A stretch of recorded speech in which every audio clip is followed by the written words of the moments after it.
창세기 1장 28절에 보니까 하나님이 그들에게 복을 주시며 그들에게 이르시되 생육하고 번성하여 땅에 충만하라. 땅을 정복하라. 바다의 고기와 공중의 새와 땅에 움직이는 모든 생물을 다스리라 하시니라. 재물을 다스리자. 하나님께서 인간을 하나님의 형상으로 만들고 세상 만물을 다스리게 하셨습니다. 하나님이 세상 만물의 주인이시고 우리는 그에게로부터 만물을 다스리는 청지기로 그리고 관리인으로 매니저로 위탁을 받은 것입니다. 여기에서 다스리다 하는 말은 주권을 잡다, 지배하다, 통치하다 하는 그런 의미입니다. 인간이 다른 피조물들을 주관할 수 있는 그런 권위와 능력을 하나님께로부터 부여받아서 다른 피조물들을 통치하는 권리를 받은 것을 말합니다. 거기에는 주님께서 재정을 준비하라 하신 재정을 다스리라 하는 것까지도 포함됩니다. 성경에는 믿음에 대해서 215번 말하고 있고 구원에 대해서는 218회 말하는 중에 돈과 물질에 대해서는 2084번이나 말하고 있습니다. 그만큼 물질이 우리 인간에게 중요하고 그리고 그 물질 간에 대한 태도가 우리의 하나님께 대한 믿음의 자세와 관계가 있기 때문인 것입니다. 예수님도 마태복음 6장 19절 34절에서 재물에 대한 염려에 대한 교훈을 주고 계십니다. 19절에서 21절에 보면 너희를 위하여 보물을 땅에 쌓아두지 말라. 보물을 하늘에 쌓아두라. 내 보물 있는 그곳에는 내 마음도 있느니라고 하셨습니다. 그리고 나서 33절과 34절에 너희는 먼저 그의 나라와 그의 의를 구하라. 그리하면 이 모든 것을 너에게 더하시리라. 그러므로 내일 일을 염려하지 말라. 내일 일은 내일 염려할 것이요 한날 괴로움은 그날의 족하니라 하셨습니다. 그의 나라를 구하라고 하는 말은 그의 통치를 구하라, 그의 다스림을 구하라 하는 말씀입니다. 하나님께 다스림을 받는 자는 세상의 일을 무엇을 먹을까, 무엇을 마실까, 무엇을 입을까, 물질과 삶에 대한 염려를 하지 않는다는 것입니다. 4월에 재정을 준비하라 하는 음성을 들은 후에 이번 주간에는 들소들이 몰려온다 하는 음성을 주셨습니다. 제가 꿈에서 계속 어떤 하나님의 약속과 축복을 특별히 재정을 위해서 우리가 기도하는 중에 재정을 가로막고 있는 그런 여러 종류의 짐승들과 싸우고 있었습니다.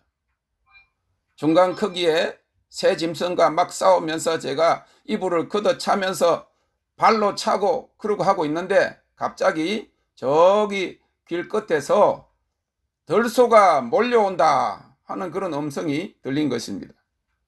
그걸 치통 때문에 잠을 제대로 자고 있지 않는 집사람한테 이야기를 했더니 저는 그걸 그 소리를 듣고는 금방까지 그 악한 가로막는 세력들하고 싸우고 있었으니까 들소들은 더 큰 위험이 오는가 그런 생각을 했어요. 그랬더니 집사람이 재물이 몰려온다, 재정이 몰려온다 하는 그런 뜻이래.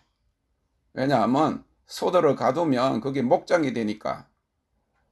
그런데 아침에 물리치는 기도를 하다가 아침에 일어났는데 248장 하는 음성이 들리는 거예요. 그렇게 제가 소리를 치는 거예요. 그걸 찾아보니까 오늘 부른 찬양 시온의 영광이 빛나는 아침 어둡던 이 땅에 밝아오네. 슬픔과 애통이 기쁨이 되니. 시온이라는 말은 신부라는 의미입니다. 시온은 예루살렘 성을 이야기하는데 시온이라는 거예요. 주님의 신부된 교회를 향해서 준비된 자들에게 하나님께서 이제 빛을 보내시고 하나님 영광이 임할 때 이사야 선지자에게 약속하신 열방의 재물이 온다는 겁니다. 초자연적인 재정이 와서 이 영광의 부흥을 감당하게 하신다고 하는 거예요. 그 음성을 듣고 기억난 성경 구절이 시편 92편 10절입니다. 그러나 주께서 내 뿔을 들소의 뿔같이 높이셨으며 내게 신선한 기름으로 부으셨나이다 라고 하셨는데, 여기에서 들소의 뿔은 하나님이 주시는 권위를 상징하는 겁니다. 그리고 소는 힘을 상징합니다. 재물이 힘인 것입니다. 근데 사람이 기르는 소가 아닌 들소입니다. 하나님이 주시는 재물을 말하고 있습니다.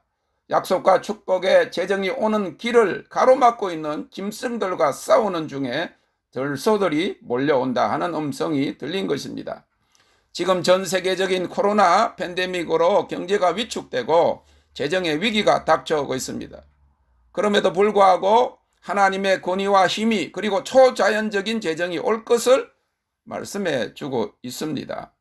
사랑하는 성도 여러분, 이제 흑암이 깊어지고 어둠이 세상을 덮는 가운데서도 영광의 부흥과 하나님의 약속을 기다린 우리에게 찬란한 하나님의 영광이 비춰오고, 이 영광의 부흥을 위해 열방의 재물과 바다의 풍부가 몰려오는 재정의 기적이 일어날 것입니다.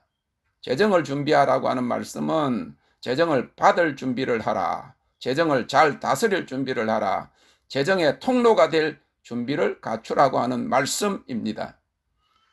지속적으로 우리 교회가 캘리포니아 부흥의 한 부분이 된다고 하는 말씀을 지난 교회를 시작한 지, LA로 나온 지 지금 12년인데 지금 이제는 교회 모이지 못하는 이런 위기 마지막 순간까지 이것을 선포하는 것은 지나놓고 보니까 그런 일이 일어난 거예요. 하나님 약속하신 게 일어난 거예요.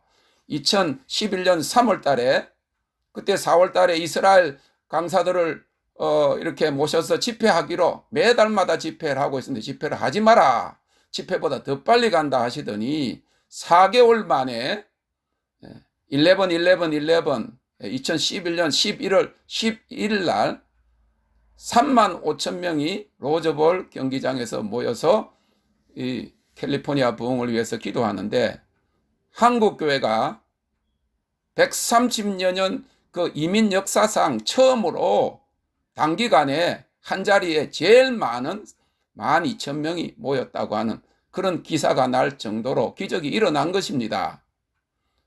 전에도 알다시피 우리 비자도 5월 15일이 비자 만기인데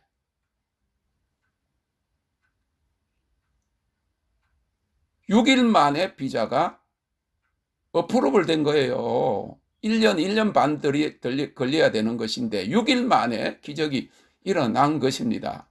작년에 3월 달에 한국의 하나님의 리콜 운동 3천만 원을 제가 감동을 받아서 그 모금했으면 좋겠다 했더니 4월부터 시작했는데 넉 달 만에 8월 18일 날 우리가 입당 했는데 넉 달 만에 하나님이 7천만 원 이상을 주신 거예요. 이름도 모르는 사람들이 100만 원, 200만 원씩, 그리고 시설 다 마칠 때까지 숙소와 모든 시설을 스크린까지 뭐 다 할 때까지 계속적으로 돈이 들어와서 한 번도 중단되지 아니하고 그런 일이 일어났습니다. 4개월 만에 그런 일이 일어났다는 거예요. 그러면서 하나님이 그것이 한참 진행되고 있는 중에 센터가 준비되면 재정이 온다 그러셨어요. 지금 왜 쉽게 오지 않는가 하면 개인적으로 우리 가정의 문제가 아닙니다. 정사와 권세, 이 캘리포니아를 덮고 있는 악한 부흥을 가로막고 있는 정사와 권세와 싸우는 거예요. 한국 교회 전체 그 하나님의 리콜 운동을 하라 하는 그런 운동을 가로막고 있는 악한 세력과 싸우고 있기 때문에 들이오는 것 같지만은 하나님이 반드시 말씀하시고 이루실 것을 믿는 것입니다. 그래서 성경적인 재정 축복의 원리를 우리가 오늘 간추려서 결론적으로 생각해 보고자 합니다. 우리 김미진 간사가 뭐 성경 재정의 축복에 대한 거, 그리고 성경적인 재정의 그 원리, 이런 것들은요 굉장히 책도 많이 나오고 인터넷에도 지금 많이 깔려 있지만은 오늘 결론적으로 몇 가지 요점을 우리가 같이 생각해 보기를 원하는 것은 이구동성으로 성경적으로 재정을 축복을 지속적으로 통로가 되려고 하면 첫째로 하나님을 우선순위로 두라고 하는 것입니다. 하나님이 주인이 되어야지 돈이 주인이 되면 안 된다는 거예요. 예수님께서는 마태복음 6장 24절에서 한 사람이 두 주인을 섬기지 못할 것이니 혹 이를 미워하며 저를 사랑하거나 혹 이를 중히 여기며 저를 경히 여김이라. 너희가 하나님과 재물을 겸하여 섬기지 못하느니라 하였습니다. 세상 사람들은 만몬신을 섬깁니다. 재물을 신으로 삼아서 사는 것입니다. 그들에게는 재물이 최고입니다. 재물이 힘이고 권력이고 사람까지도 살 수 있다고 여기기 때문입니다. 돈 앞에서 양심도 없다 하는 기사를 보았습니다. 얼마면 부모와 형제, 가족과 친구와 연인을 버릴 수 있느냐 하는 질문에 10억, 100만 불이면 버릴 수 있다는 사람이 절반이랍니다. 옆에 사람 한번 보세요. 부인을 한번 보시고 가족을 한번 보세요. 가족도 부모, 형제도 10억만 있으면 100만 불만 있으면 당장 버릴 수 있다. 그렇게 한 사람이 절반이랍니다. 100명 중에 1명, 2명은 1000만 원, 만불 미만이라도 부모, 형제, 친구, 연인을 버릴 수 있다고 했습니다. 어느 목사님이 기독교 TV 프로그램에 나가서 간증을 하는 중에 교회를 개척하도록 1억을 하나님께 구했다고 하는 간증을 한 직후에 어느 젊은 여자에게서 전화를 받았답니다. 이 젊은 여자가 자기 어머니가 천호동에 있는 아파트를 5억에 팔고 호주에 있는 큰 딸에게 가서 살려고 이민을 가면서 1억씩 내 교회에 헌금하려고 하는데 목사님 간증을 듣고 1억을 헌금하려고 한다면서 자기는 막내딸이라고 하더랍니다. 그 목사님이 너무 감격해가지고 하나님께서 이렇게 빨리 기도를 응답해 주신다면서 만날 장소에 갔더니 풍채가 있고 호탈스럽게 생긴 젊은 여자가 와 있는데 엄마와 통화하면서 엄마, 목사님 오셨어. 빨리 여기로 와. 전화를 하더랍니다.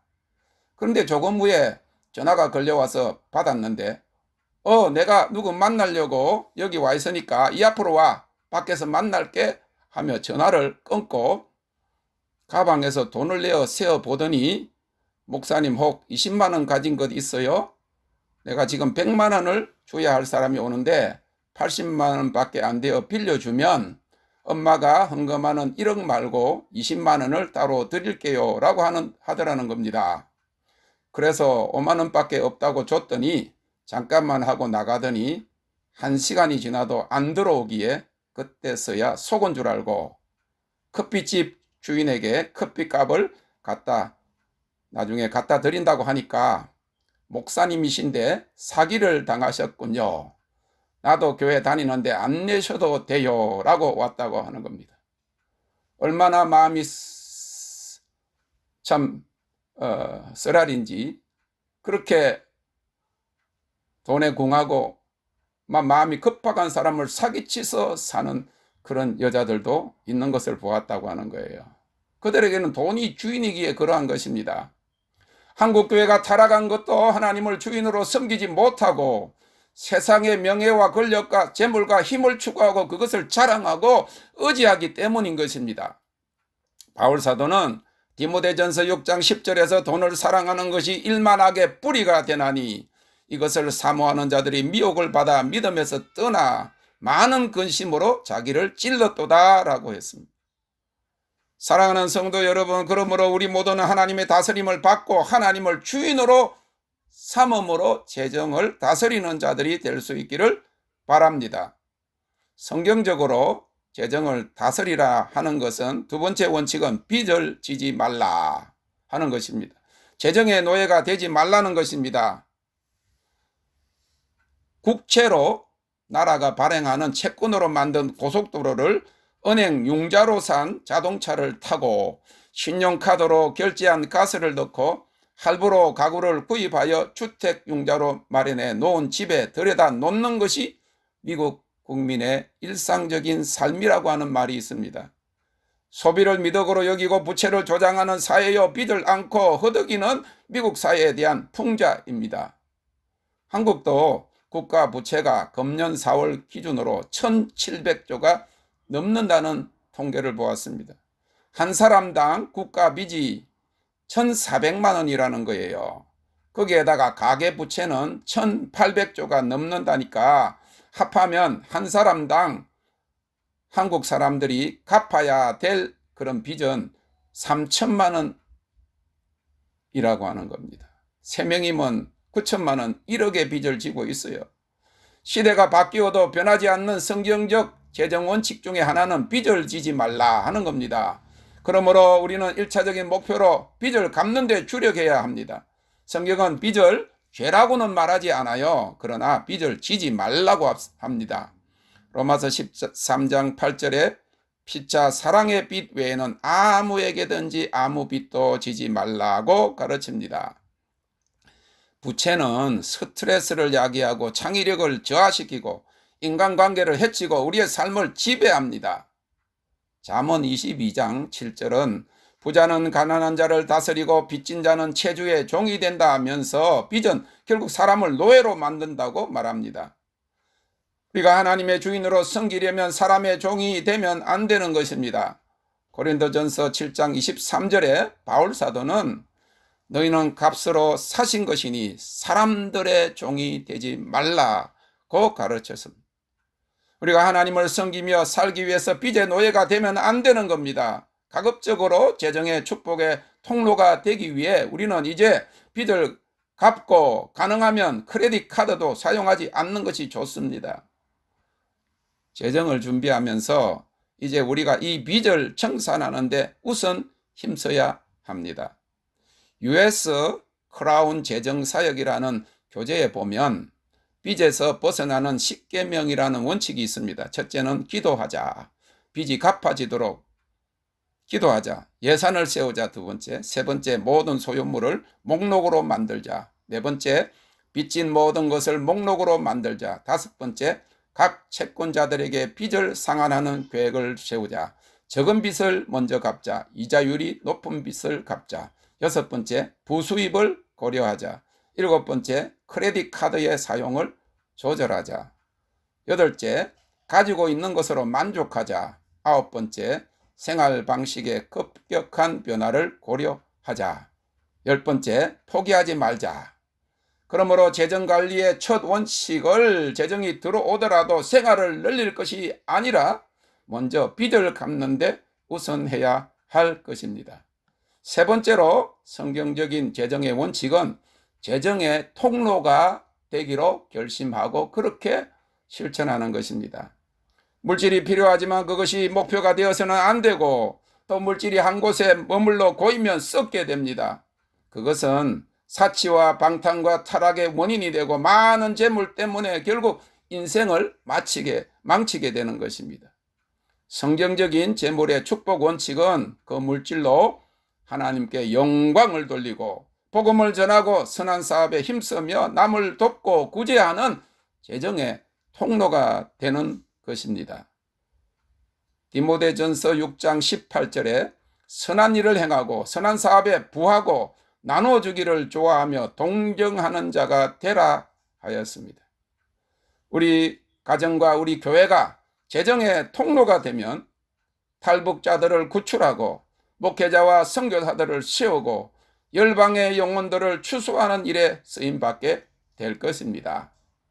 이번 주에 평생 혼자 산 한 81세 여성 사업가가 처음에 이제 부수입으로 돼지 몇 마리를 사서 시작을 했는데 엄청난 재산을 얻어서 부동산도 하고 해서 이번에 카이스트 한국과학기술원에 모두 766억을 기부한 기사가 났습니다.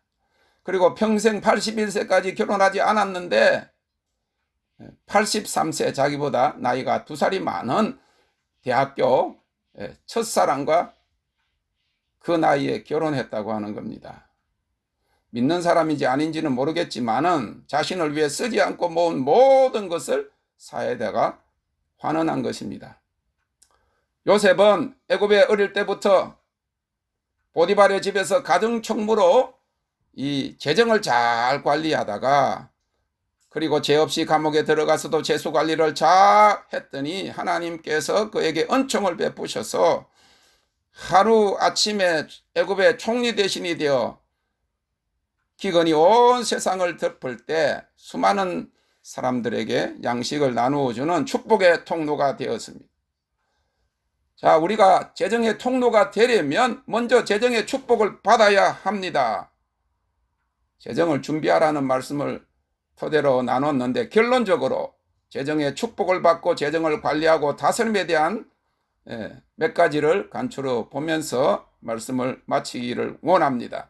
첫째, 모든 것의 주인은 하나님이시고 그리스도인의 재정의 축복은 하나님께로부터 오는 것을 인정하는 것입니다.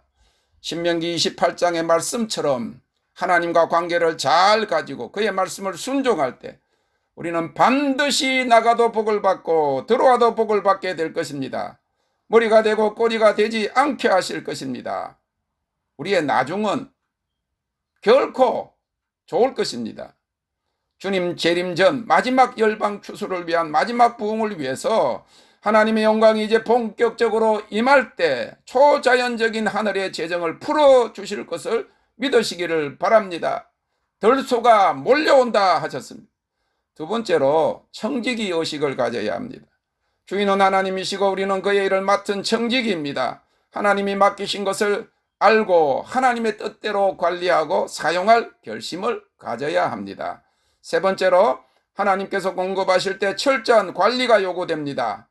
달란트 비유와 같이 잘 남기고 허탄한 데 사용하지 않도록 물질을 귀하게 여기고 하나님의 영광과 선한 사업을 위해 사용해야 합니다. 마지막으로 물질도 그릇대로 주십니다. 믿음대로 주신다고 하는 거예요. 우리는 통로가 되는 것입니다. 재정이 흘러가는 축복의 통로가 되면 우리는 축복 가운데 있게 됩니다. 믿음의 분량을 크게 하고 축복의 통로를 넓힙시다. 30배, 60배, 100배만 아니라 신명기 1장 11절에 10조의 1000배, 이 1000배라고 하면 천이라고 하는 무제한을 이야기하는 거예요. 한량 없이 unlimited 그런 축복을 주실 것입니다. 우리 캘리포니아 부흥과 한국교회 회복에 대한 비전과 사명을 주셨습니다. 그 사명을 주신 하나님께서 그것을 완수하도록 재정을 풀어주실 것은 당연한 사실인 것입니다. 그렇기 때문에 끝까지 입을 넓게 열고 채워주실 것을 믿읍시다. 내게 구하라 내가 열방을 유업으로 주리라 했습니다.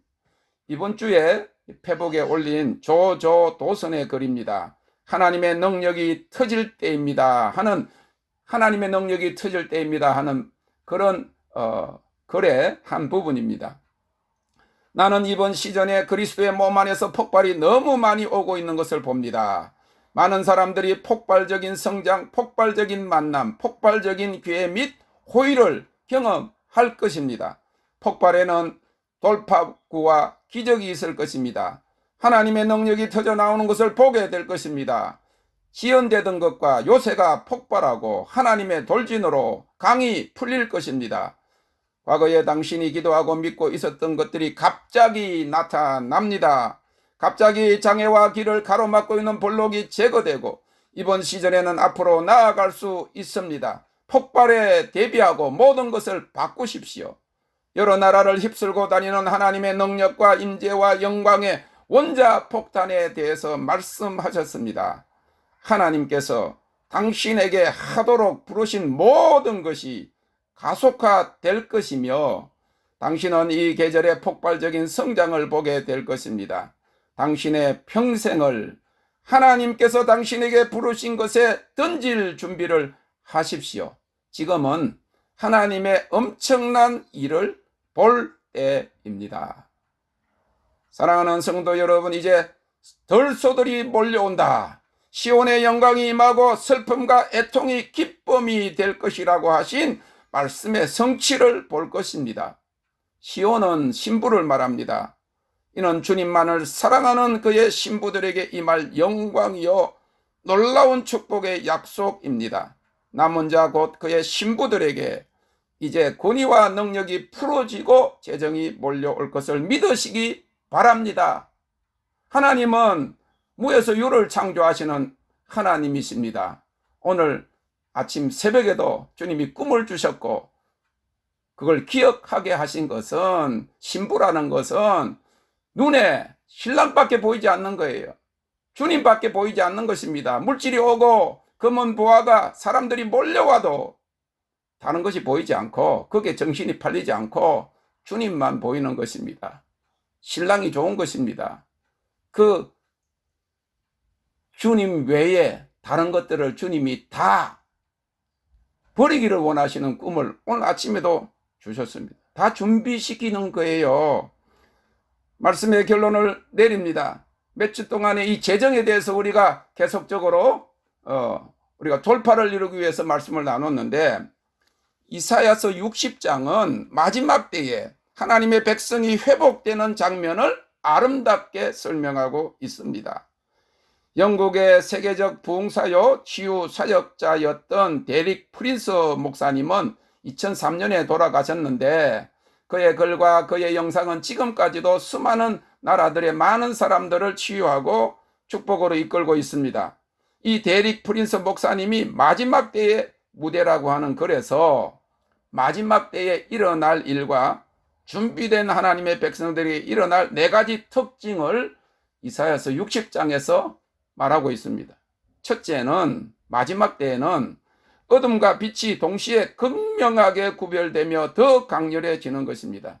이사야 60장 2절에 어둠이 땅을 덮을 것이며 캄캄함이 만민을 가리우려니와 오직 여호와께서 내 위에 임하실 것이며 그 영광이 나타나리니.